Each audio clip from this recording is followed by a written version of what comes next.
একটি ইউটিউব চ্যানেলকে কিভাবে র্যাঙ্কিং ফ্যাক্টরে নিয়ে যাবেন বা কিভাবে ইউটিউব প্ল্যাটফর্মের হোম ফিচারে নিয়ে আসবেন সেই বিষয়টিকে আজকে আলোচনা করব। তার সাথে সাথে একজন প্রফেশনাল কন্টেন্ট ক্রিয়েটর যারা ইউটিউবে প্রতিনিয়ত কাজ করে চলেছেন তাদের চ্যানেলকে কিভাবে এসইও করতে হয় বা এসইও বিষয়টা আপনাদের জানা রয়েছে।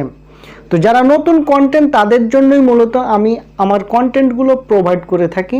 তো আজকের এই ভিডিওটিতে আমি বিশেষ করে SEO friendly title, SEO friendly description এবং এসইও ফ্রেন্ডলি ট্যাগ কিভাবে ব্যবহার করবেন এবং এই ট্যাগগুলো বা ডেসক্রিপশন এবং টাইটেল ব্যবহার করার মাধ্যমে আপনার চ্যানেলটিকে ইউটিউবের হোম পেজে নিয়ে আসতে পারবেন বা অডিয়েন্স আপনার চ্যানেলটিকে সহজে বা আপনার চ্যানেলের ভিতরে অন্তর্ভুক্ত কন্টেন্টগুলোকে সহজে খুঁজে পাবে কিভাবে, সেই বিষয়টিকে নিয়ে আসতে যাচ্ছি আজকের এই ভিডিওটিতে। তো যারা নতুন ইউটিউবার তারা আমার এই ভিডিওটিকে স্কিপ না করে দেখতে থাকুন, পেয়ে যাবেন আপনাদের গুরুত্বপূর্ণ ইনফরমেশান। তো আমার আলোচনাটা শুরু করার আগে আরেকটি বিষয় বলে রাখি কি অনেকেই বলে থাকে কি আমাদের এই ট্যাগগুলোকে বা আমরা যে ভিডিও কন্টেন্ট তৈরি করছি সেই কন্টেন্ট রিলেটেড ট্যাগগুলোকে ডেসক্রিপশানে ব্যবহার করা যাবে কি না এবং এই ডেসক্রিপশানে ট্যাগগুলোকে ব্যবহার করলে ইউটিউব চ্যানেলের কি ধরনের ক্ষতি হতে পারে বা ক্ষতি হবে কি না, এই রকম হাজারো প্রশ্ন অনেক কন্টেন্ট ক্রিয়েটর করে থাকেন বা অনেক কন্টেন্ট ক্রিয়েটর তাদের মতামত জানিয়েছেন। কিন্তু আমরা ইউটিউব পলিসি থেকে এই বিষয়গুলোকে আলোচনা করব আজকের এই ভিডিওটিতে। সঙ্গে থাকুন, শুরু করছি আপনাদের ইম্পর্টেন্ট এই বিষয়গুলো। তো প্রথমেই আমি যে বিষয়টি আলোচনা করব সেটা হচ্ছে এসইও ফ্রেন্ডলি টাইটেল। আপনি যখন কোনো ভিডিও ক্রিয়েট করতে যাবেন তখন আপনাকে একটি টার্গেটেড কিওয়ার্ড চুজ করতে হবে। টার্গেটেড কিওয়ার্ড মানে আপনি যে রিলেটেড ভিডিও তৈরি করবেন সেই প্রাসঙ্গিকতা থাকে বা তার সাথে সম্পর্কযুক্ত একটি কিওয়ার্ড সিলেক্ট করুন। যেমন ধরুন আপনি বাংলাদেশের ইকোনমিক্স নিয়ে বা বাংলাদেশের অর্থনীতি বিষয় নিয়ে কথা বলতে যাচ্ছেন আপনার ভিডিও কন্টেন্টের ভিতরে, তাহলে আপনি অর্থনীতি সাথে সম্পর্কিত যে কিওয়ার্ডগুলো রয়েছে সেই কিওয়ার্ডগুলোকে টার্গেট করুন।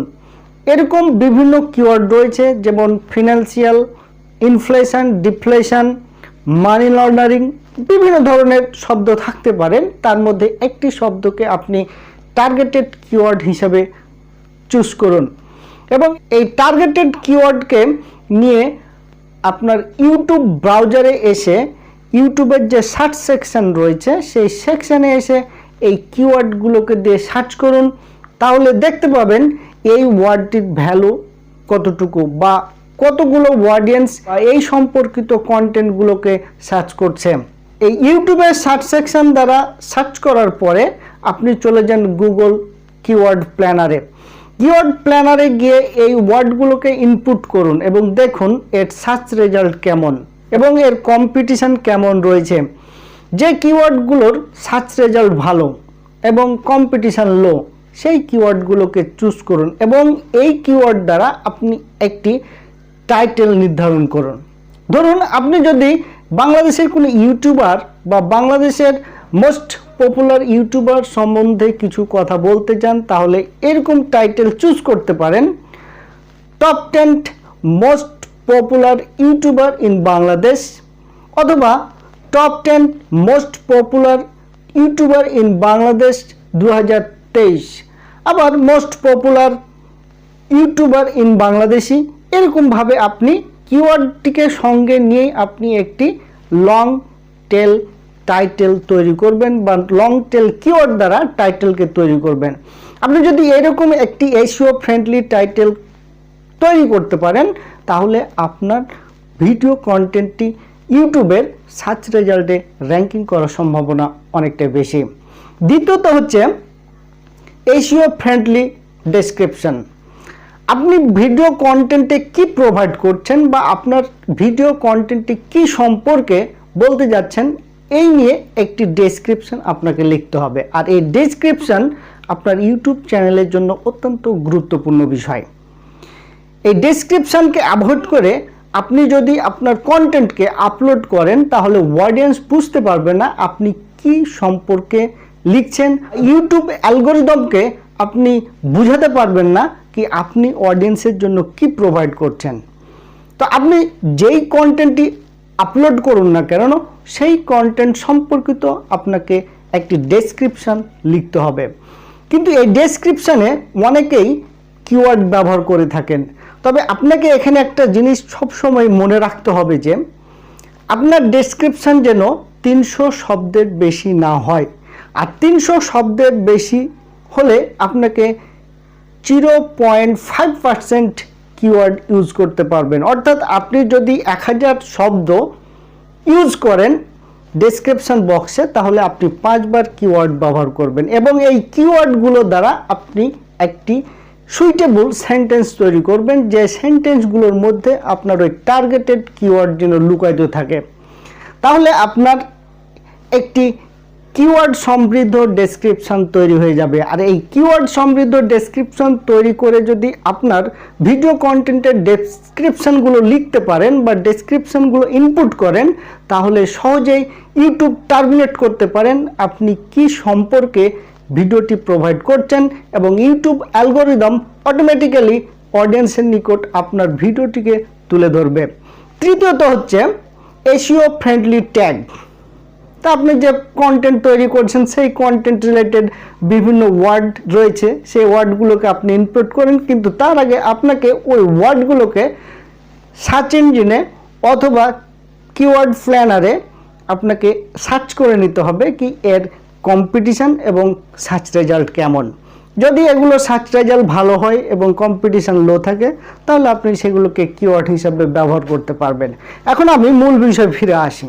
মূল বিষয়টা হচ্ছে অনেক কন্টেন্ট ক্রিয়েটর বা অনেক যারা ইউটিউবার রয়েছেন তারা ডেসক্রিপশানে কিওয়ার্ড ব্যবহার করেন এবং এলো পাথারি কিওয়ার্ড ব্যবহার করলে অথবা অধিক পরিমাণ যদি আপনি ডেসক্রিপশানে কিওয়ার্ড ব্যবহার করেন তাহলে কি ক্ষতি হতে পারে বা আপনার চ্যানেলটি কি সমস্যা হতে পারে সেই সম্পর্কে নিয়ে আলোচনা করব।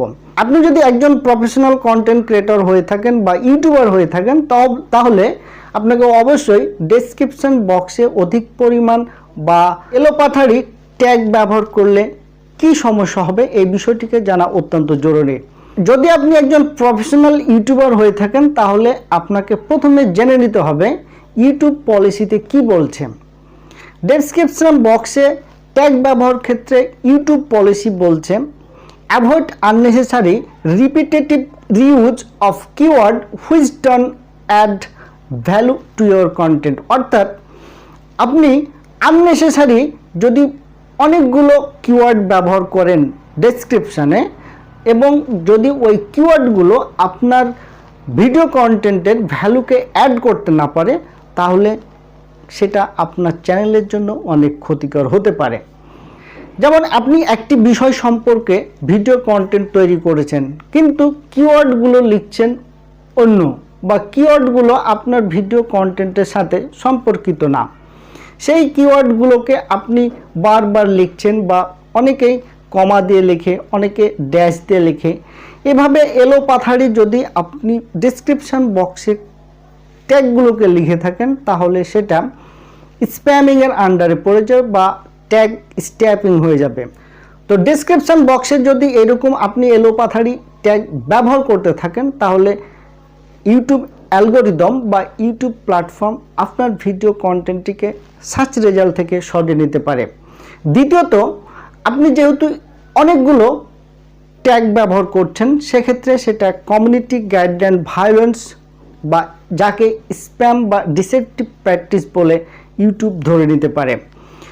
আপনার কন্টেন্টে যে অ্যাডগুলো আসতো সেই অ্যাডের পরিমাণ ইউটিউব কমিয়ে দিতে পারে। যদি আপনার ভিডিও কন্টেন্টের মধ্যে এই অ্যাডগুলো না আসে বা অধিক পরিমাণে না আসে তাহলে আপনার রেভিনিউ জেনারেট অনেকটাই কমে যাবে। আর তৃতীয় স্টেপ হচ্ছে এরকম যদি ট্যাগ আপনি ব্যবহার করে থাকেন তাহলে কমিউনিটি গাইডলাইন স্ট্রাইক আপনার চ্যানেলে চলে আসতে পারে এবং আপনাকে সর্বশেষ একটি ওয়ার্নিং দিতে পারেন ইউটিউব প্ল্যাটফর্ম, যেটা আপনার একটি সময় এসে চ্যানেলটি মনিটাইজেশন ডিসেবল হতে পারে। তো এমন ট্যাগ ব্যবহার করতে হবে যেন আপনার ভিডিও কন্টেন্টের ভ্যালুকে অ্যাড করে, অর্থাৎ আপনি যে কন্টেন্টটাকে প্রোভাইড করছেন সেই কন্টেন্টের যেন ভ্যালু ক্রিয়েট হয় বা ভ্যালু অ্যাড হয়, এবং এই ভ্যালু অ্যাড হওয়ার ফলেই ইউটিউব অ্যালগোরিদম আপনার ভিডিও কন্টেন্টটিকে অধিক অডিয়েন্সের নিকট তুলে ধরতে পারবেন, বা আপনার কন্টেন্ট রিলেটেড যে অডিয়েন্সগুলো রয়েছে তাদের সামনে ফোকাস করবেন। এই ছিল মূলত আজকের ভিডিওটি। যদি আমার এই ভিডিওটি আপনাদের ভালো লেগে থাকে বা একটি ইউটিউব চ্যানেল পরিচালনার ক্ষেত্রে বিন্দুমাত্র সহযোগিতায় এসে থাকে, তাহলে আমার চ্যানেলটিকে সাবস্ক্রাইব করবেন এবং পাশে থাকা বেল আইকনটিকে প্রেস করে দিবেন আমার পরবর্তী ভিডিও নোটিফিকেশান পাওয়ার জন্য। সকলেই ভালো থাকবেন, সুস্থ থাকবেন। দেখা হতে যাচ্ছে নেক্সট কোনো ভিডিওতে। সকলকে ধন্যবাদ।